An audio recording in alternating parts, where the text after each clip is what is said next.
Oi gente, tudo bem?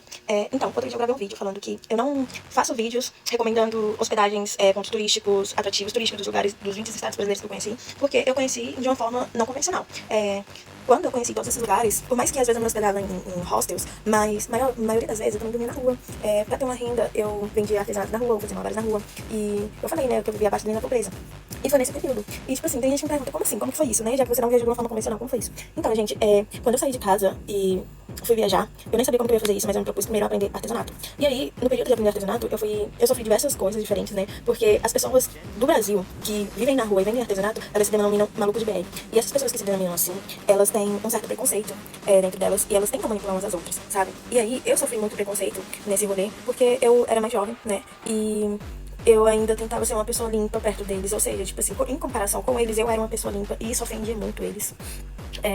Eu buscava, não vou mentir, em um certo momento, de tanto sofrer um preconceito entre eles, porque eu queria aprender as técnicas, eu queria aprender a fazer as coisas lindas que muitos faziam, e muitas das vezes eles não queriam me ensinar, eles não queriam deixar eu estar perto deles, por conta da forma como eu era, e aí chegou um momento que eles conseguiram até colocar algumas coisas na minha cabeça, e eu deixei um pouco do autocuidado, sabe? Chegou um momento que eu não tinha mais nada de higiene e cosmético, além de um óleo de coco pra passar no cabelo e no corpo, um shampoo e um sabonete, e a escova de dente e a pasta. Eu tinha só isso, não tinha hidratante corporal, não tinha um perfume, não tinha um batom, sabe? Não tinha um creme pra passar no cabelo, não tinha nada, porque além de eu ter acabado abraçado a ideia, no caso eu não queria sofrer o preconceito que eu tava sofrendo, eu também tinha que carregar tudo nas costas, né?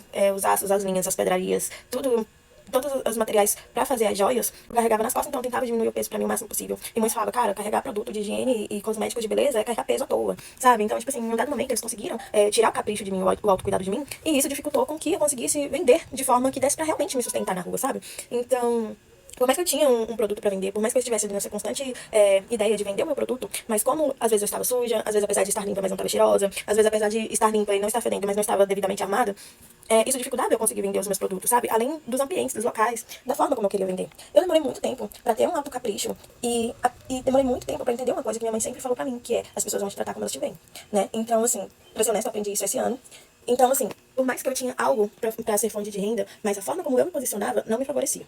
As pessoas que me rodeavam, que eu deixava estar perto de mim, não me favoreciam. Porque eu fui agredida pelas pessoas que vivem dessa forma. Eu fui roubada, eu fui furtada, eu fui enganada. Então, tipo assim, por mais que eu achasse que eles poderiam me ajudar de alguma forma, mas eu acabei sendo traicionada várias vezes por aparentar ser uma menina de condição.